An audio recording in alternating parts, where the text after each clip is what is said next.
What's up, my fellow car enthusiasts? So yesterday I picked up a few cars. I picked up this 2003 Mercedes C240. This is a car that needs a tune-up. It has a misfire on cylinder 4, and let me see, besides that, I mean, it drives very well. You feel the misfire, but it has good power. Keeping in mind that these cars are 2 spark plugs per cylinder. This is a V6, so I have to do 12 spark plugs if I'm going to do a total tune-up. Hopefully I don't have to do the coil packs. Hopefully just the spark plugs, and then this one will be ready to go. Cosmetic wise, it's in pretty decent shape. It's what's expected out of a 2003 that's driven year round. It has the rust starting down here at the bottom. It has that on both sides. Not horrible, but on white is visible.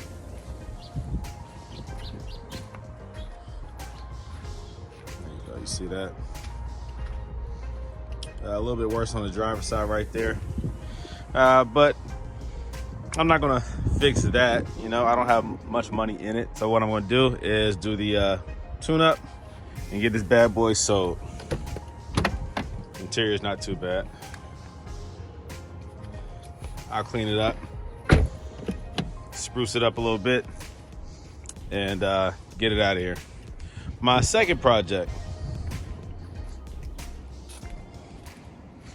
I picked up a 2006 CLS. Now, the previous owner had a lot of issues with this car, and this is quite the project for me, because it's a lot of cosmetics that I have to repair. That front bumper, as you can see, is fiberglass.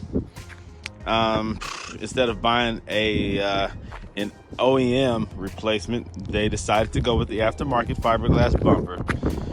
I'm very familiar with the fiberglass because my wide body kit, my CL500, is fiberglass. You have to know what you're doing, and apparently this person did not. You see the damage here? Yep. Take a wild guess as to what happened, why this front fender is all tore up. Take a wild guess. That's right. The aromatic suspension failed. One side failed. It dropped down. He drove it home. By the time he got home, he tore that fender up and had a flat tire. That fender ripped all into the tire, and the front bumper was tore up as well. I think he went up on a curb and pulled it down because it was so low. Once it dropped low like that, I think he tried to go into his driveway and it ripped the bumper. I personally probably would have kept that bumper because these bumpers are super expensive, the OEM ones, and I would have had it repaired, or I would have done a repair myself. But instead, he went this route, and it was not done correctly. A lot of time, these aftermarket fiberglass bumpers do not fit right. You can see here this obvious gap. All right, that's a pretty bad gap. At least the gap is even, right? And then he even did the cutouts for the sensors. He didn't do a good job with that. No disrespect to him, but he's just not a body man. He didn't know what he was doing. And honestly, he even admitted it. This car was too much for him. So he had the failed suspension. So he replaced one with the R-knot strut. Then the other side, I think gave him difficulty, or let me see, what happened? No, he replaced the one right here, the driver's side, with the R-knot. And then he had one fail in the rear. And at that point, someone gave him the idea that you can go ahead and just put coilovers. So him and a buddy decided to do Strutmaster. And I think he got 3 of them done. Then it got dark outside. He wasn't able to complete the 4th. And the guy took it to a shop. He took it to CarX. CarX is not specialized in aftermarket suspensions on Mercedes, but they took the job, charged them a whole bunch of money, and they put the 4th one on. In doing so, I don't think they got it right. I don't think him and his buddy got it right. You see how the rear is sitting lower, which is how I want the rear to sit, but the front is sitting higher. And it's not because that fender's tore up. The other side where the fender is not tore up, it still sits the same. And that's also the bad thing about strut masters. They're not adjustable. So what you have is what you have. Sometimes it settles, sometimes it doesn't. You have interior flaws with this one as well. You have interior flaws. The driver's seats are tore up, which is a common issue on these CLSs. I think Mercedes used the thinnest leather that they could for those leather seats in the front. Probably in the rear too, but since the front gets sat in more, they wear down way more and they start ripping and tearing. So you have to really be careful with these cars, man. You have to treat these cars like a Mercedes, not like a Honda Accord, Honda Civic or something. So the interior has a lot of wear and tear to it. At least it has the wood grain steering wheel. Let me see if it's unlocked. I think it's locked. I didn't bring the key, but yeah, it's locked. The tint is peeling away. The chrome accents, I don't like. Makes it feel like it's a Cadillac or a Lincoln. They have it right here on the door handles. Have it on the pillar. The tail lights have it as well. Me not like it. Me not like it. Has it on the headlights. The grill, the emblem is gone.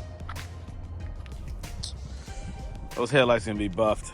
They're not cracked or damaged. They're just heavily, I don't know if you call them oxidized or just worn, just weathered.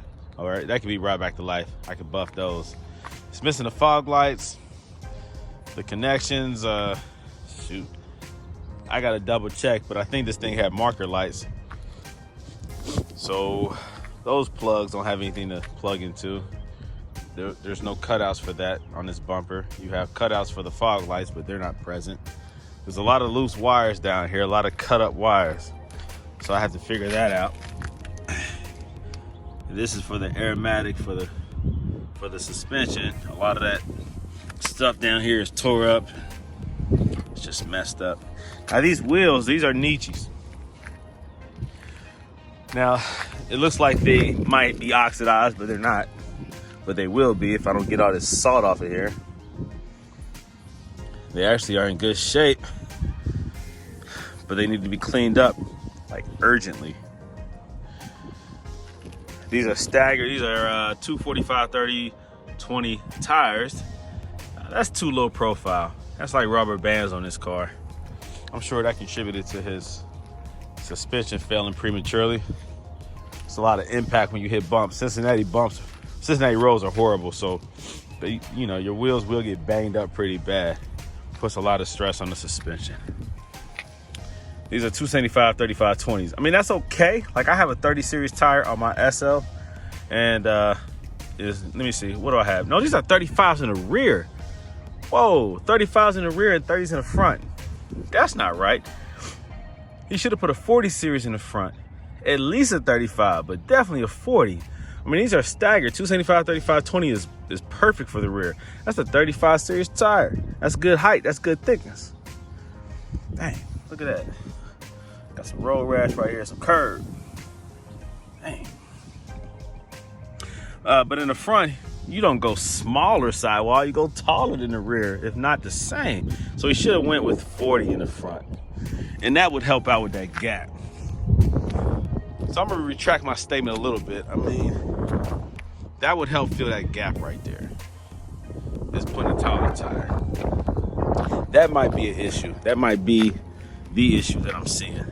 I still feel like that front is sitting higher than the back. You see that gap right there?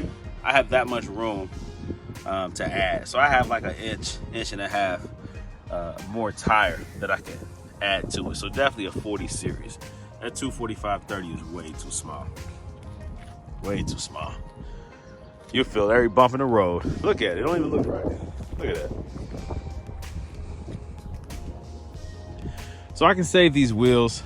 Yeah, it has a little bit of curb, but these are Nietzsche's. This is a nice Nice wheel, staggered deep in the back. Like I said, this is salt. You can see all the salt pellets and stuff, man. That has to come up out of here. It's gonna tear these rims up. It's gonna tear these rims up real quick. So I gotta clean those up ASAP. You see this protective film right here, this clear film. You see that's done. I'm gonna apply some heat to that. Hopefully I can remove that because that has served its purpose. I guess that's where road chips typically might, because of the curvature of the design, I guess it's assumed that that's where road chips might catch the body. And so they put that crap there. But I don't suggest that. That's horrible. Shoot, if they were going to do that, they should have put it right here. Look at that oxidation right here. That clear coat is done. Should have put a protective film right there if that's the case.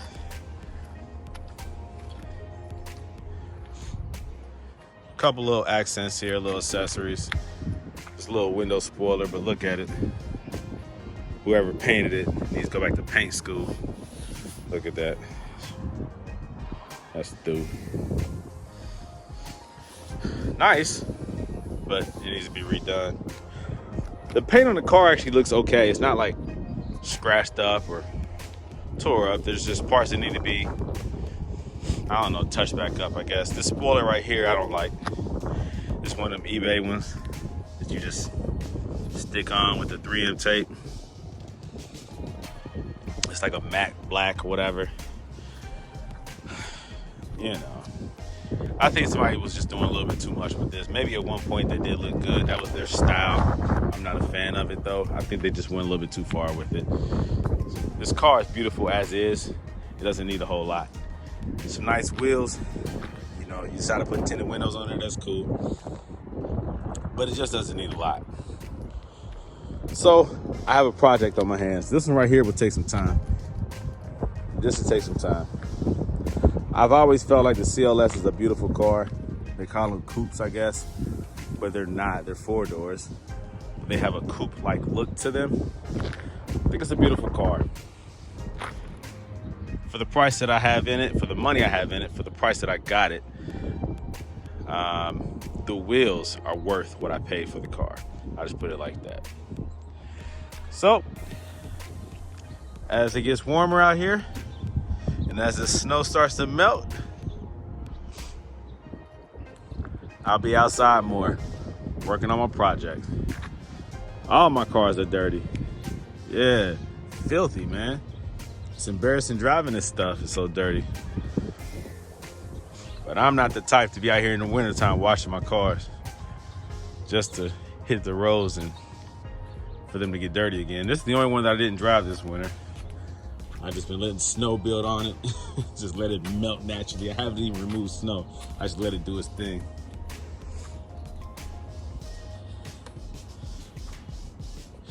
Even that one's dusty. Yep.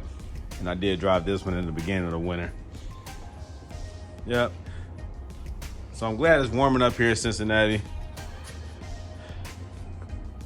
Time to get to work.